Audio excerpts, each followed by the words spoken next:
यहाँ पे according to size सारे पैकेजेस को रेडी किया जाता है और अकॉर्डिंग टू डिमांड, जैसे कि किसी क्लाइंट का, इसमें हम जानेंगे कि इस मटेरियल को जिस तरह का भी अगर आपको नीड होता है, जैसे 50 ml का, 60 ml का, एक और दिखाया जो कि फुल्ली ऑटोमेटिक अपग्रेडेड वर्जन था, एक इस तरह का भी मशीन आता है। यहाँ पे हम लोग रोल लगाते प्रोसेस में, तो इसमें किसी भी तरह का बहुत सारा जो कंप्लेन होता है, ऊपर से फट जाना या किसी भी तरह से पेपर कट सही नहीं बनना, तो इस प्रोसेस को अगर हम करते हैं तो वो हमारा इशू जो है 80% तक रिजॉल्व हो जाता है। प्रोसेस को जानेंगे, पहले इसके रॉ मटेरियल बनाने के लिए क्या क्या चीज़ें लगती हैं। ये जो आप देख रहे हैं ये पेपर है कि जो कि डायरेक्ट पेपर मिलों से लिया जाता है और इसका सबसे पहला प्रोसेस होता है पीई कोटिंग होता है।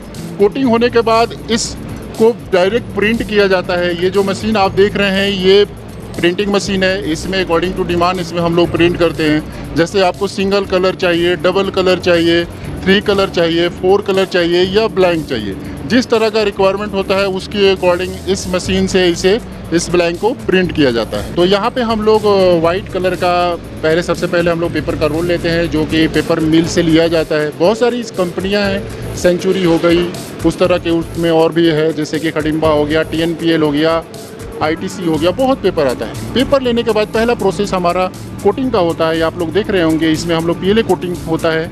PLA कोटिंग का मतलब एक तरह से ये मतलब बायो टाइप का है, बायोडिग्रेडेबल है, डिस्पोज हो जाता है।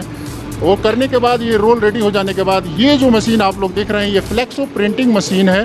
कोटिंग होने के बाद दूसरा जो स्टेज आता है हमारा फ्लेक्सो प्रिंटिंग मशीन का होता है। इस फ्लेक्सो प्रिंटिंग मशीन में कलर को एडजस्ट किया जाता है। इसमें हम लोग सिंगल कलर से लेके मल्टी कलर तक बना सकते हैं। कलर एडजस्ट हो जाने के बाद ये आगे, जैसे कि ये रोल आगे धीरे धीरे अगले प्रोसेस में जाते हुए फिर ये रबर पेंट रोलिंग में जाता है। रोलिंग होने के बाद ये आगे के प्रोसेस में आगे डाइवर्ट करता है। आगे जो दिख रहा है ये पेपर प्रिंट होके रेडी हो गया है। रेडी होने के बाद फिर आगे ये रोलर एडजस्ट करते हुए ये फाइनल फिनिशिंग पॉइंट पे जो भी रोलर फाइनल प्रिंट हो गया है ये आपका फाइनल फिनिशिंग पॉइंट है। यहाँ पे आपका ब्लैंक आके तैयार हो गया। तो इस तरह का आप रोल पूरा आपका प्रिंट या फ्लेक्सो प्रिंटिंग मशीन आपको अकॉर्डिंग टू आपका डिमांड प्रिंट कंप्लीट कर देता है। अभी रॉ मटेरियल के प्रोसेस में हम जानेंगे कि इस मटेरियल को जिस तरह का भी अगर आपको नीड होता है, जैसे 50 ml का, 60 ml का, अकॉर्डिंग टू डाई का डाईग्राम होता है, उसके अकॉर्डिंग हम लोग ये जो आप देख रहे हैं इस तरह के डाई को सेटअप किया जाता है। तब जाके आगे वाला ब्लैंक अपना प्रोसेस करता है और डाई रॉ मटेरियल, बनने हुए रॉ मटेरियल को काट के रेडी करता है। उसका भी प्रोसेस हम लोग आगे देखेंगे। So continue watching this video.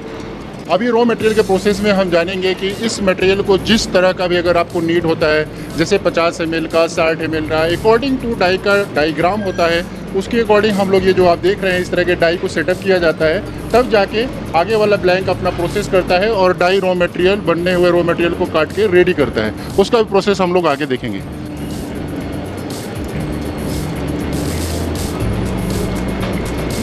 ये इसका प्रोसेस था जो आप देख रहे हैं। अब डाई अंदर रेस होने के लिए रेडी हो गया है। इस तरह से ये जो देख रहे हैं इस सीट को हम लोग आगे इस मशीन में लगाते हैं, प्रेस करते हैं।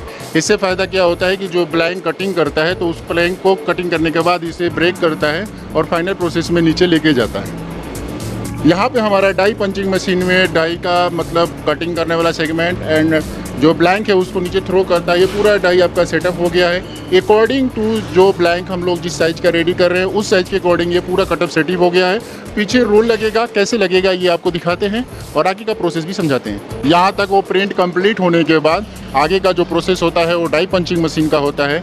इस तरह से रोल को हम लोग डाई पंचिंग मशीन में लेके आते हैं और ये जो प्रोसेस देख रहे हैं ये हमारा ये जो रोल है ये पूरा सेटअप हो रहा है। आगे कटिंग होने के लिए पहले नीचे से रोल को लगाया जाता है, फिर अपर साइड से नीचे फोल्ड किया जाता है और आगे रोल में ऑटोमेटिकली मैनुअली इसे प्रेस करके आगे भेज दिया जाता है। यहाँ से हमने रोल आगे ले लिया है और रोल लेने के बाद फिर ये आगे के प्रोसेस में जा रहा है और यहाँ पे फिर हम लोग आगे का फाइनल प्रोसेस आपको दिखाएंगे।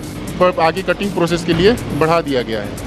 अब यहाँ पे ये सेकंड फाइनल प्रोसेस होगा। ये पेपर को धीरे धीरे आगे करके फिर ये नीचे वाले प्रोसेस में बढ़ा के इसे फाइनली कटिंग के लिए आगे इस प्रोसेस में भेज दिया जाएगा। और नीचे हमारा एडजस्टमेंट रोलर है जिस रोलर की सहायता से ये आगे डाई कटिंग मशीन में आगे इसको भेज देगा और सामने हम इसे देखेंगे कि किस तरह से पेपर की कटिंग की जाती है।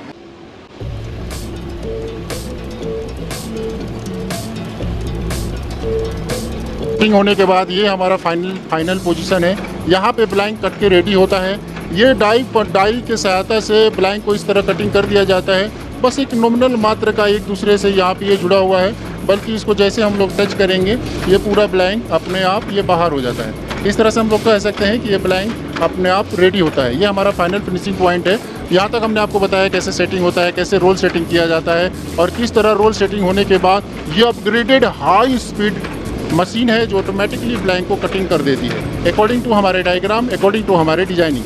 आगे हम लोग आपको दिखाएंगे इसका अगला प्रोसेस, ब्लैंक यहाँ तक बनने के बाद आगे का प्रोसेस क्या होता है। सो आप इस वीडियो को कंटिन्यू देखें। यहाँ तक आपने देखा कि ब्लैंक कैसे प्रिंट होता है, प्रिंट होने के बाद कैसे डाई पंचिंग मशीन में डाई सेट किया जाता है और डाई सेट करने के बाद कैसे डाई पंचिंग मशीन ब्लैंक को कटिंग करता है और कटिंग के बाद ये जो आप देख रहे हैं कटा हुआ एक फाइनल ब्लैंक रेडी हो जाता है। रेडी होने के बाद 10 कार्टून का ऑर्डर है, 15 कार्टून का है, 100 केजी का है, 50 केजी का है, उसके अकॉर्डिंग हम लोग गत्ते में कार्टून में पैक रेडी करके आगे सप्लाई करते हैं। यहाँ आप देख रहे हैं अकॉर्डिंग टू साइज सारे पैकेजेस रेडी हो रहे हैं। जैसे ये सारी चीज़ें आप देख रहे हैं यहाँ कटिंग होने के बाद कैसे इस ब्लैंक को फाइनली रेडी कलेक्टिंग सिस्टम द्वारा ऑटोमेटिकली कलेक्ट होते हुए ये हीटिंग सेक्शन में जाता है और यहाँ पे हीटर के माध्यम से ब्लैंक को एक दूसरे के साथ जोड़ने का कार्य किया जाता है और फिर ये ऑटोमेटिकली रोबोट के सहायता से इस जोड़े हुए ब्लैंक को आगे 3 प्लेट डाई में लेके जाता है और ये आगे की प्रोसेस शुरू होती है। आइए हम जानते हैं। इस कप को बनाने के लिए पेपर कप के बाद बटन का मेन रोल होता है। ये बटन होल्डिंग टू जो बटन साइज होता है उसमें ऑटोमेटिकली इस मशीन के सहायता से कटिंग करके आगे बेस पॉइंट पे चला जाता है। और सेकेंड यहाँ पे हम लोग इस प्रोसेस में आगे बढ़ते हैं, आगे हम आपको समझाते हैं। तो आगे हमने देखा कि बटन कटिंग के बाद ये आगे प्रोसेस में आता है। ये तीनों जो सेक्शन आप लोग देख रहे हैं वो ब्लैंक एडजस्ट होने के बाद आगे उसको फिर फिटिंग करता है। फिटिंग के बाद ये तीनों जो पॉइंट देख रहे हैं ये हीटर है। यहाँ पे फर्स्ट बटन हीटिंग करता है, फिर बटन एडजस्ट करता है। एक टर्निंग पॉइंट है और एक जर्निंग पॉइंट है। ये दोनों पे क्या होता है कि यहाँ पे हीटिंग होने के बाद वहाँ पे ऊपर वाला कॉर्नर को बनाता है और कॉर्नर बनाने के बाद जो लास्ट प्रोसेस में है उसको फाइनल लेके जाता है। आगे का प्रोसेस हम लोग आगे देखेंगे। तो वहाँ हमने फाइनल देखा हो करने के बाद और अपर वाला फोल्डिंग रेडी होने के बाद यहाँ पे जो आपका पेपर कप बन के रेडी होता है और फाइनल एडजस्टमेंट होने के बाद ये सेकेंड प्लेट को रेडी करते हुए आगे ये फाइनली मेंटेन पॉइंट पे चला जाता है और यहाँ पे आपका कप रेडी हो जाता है। और इसमें आपको 50-50 या 35 अकॉर्डिंग टू आपके डिमांड कप को रेडी किया जाता है और करने के बाद इस पैकिंग मशीन में दोनों कप को पैक कर दिया जाता है और आप यहाँ पे आपका ये कप बन के 80 पीस का, 100 पीस का अकॉर्डिंग टू आपके डिमांड के अकॉर्डिंग ये कप बन के तैयार हो